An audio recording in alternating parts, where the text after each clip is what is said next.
যুক্তরাষ্ট্র, তুরস্ক, মিশর, ফ্রান্স, দক্ষিণ আফ্রিকা, জর্ডান, মালদ্বীপ ও ওমান এই ৮ দেশে প্রবাসী বাংলাদেশিদের ভোটার নিবন্ধন ও জাতীয় পরিচয়পত্র প্রদান কার্যক্রম শুরু করতে যাচ্ছে নির্বাচন কমিশন। ইতোমধ্যে পররাষ্ট্র মন্ত্রণালয়ে সম্মতি চেয়ে চিঠি পাঠানো হয়েছে।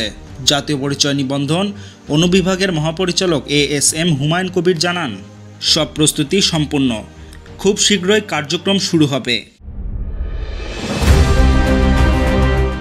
এছাড়া চলতি মাসে জাপানে ভোটার নিবন্ধন কার্যক্রম উদ্বোধনের সম্ভাবনা রয়েছে।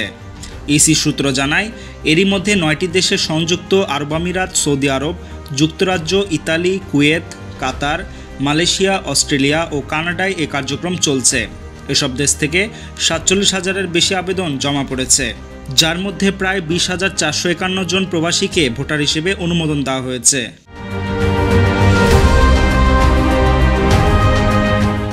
সব মিলিয়ে বিশ্বের 40টি দেশে প্রবাসীদের NID দেওয়ার পরিকল্পনা নিয়েছে ইসি, যার বড় অংশ বাস্তবায়নের পথে।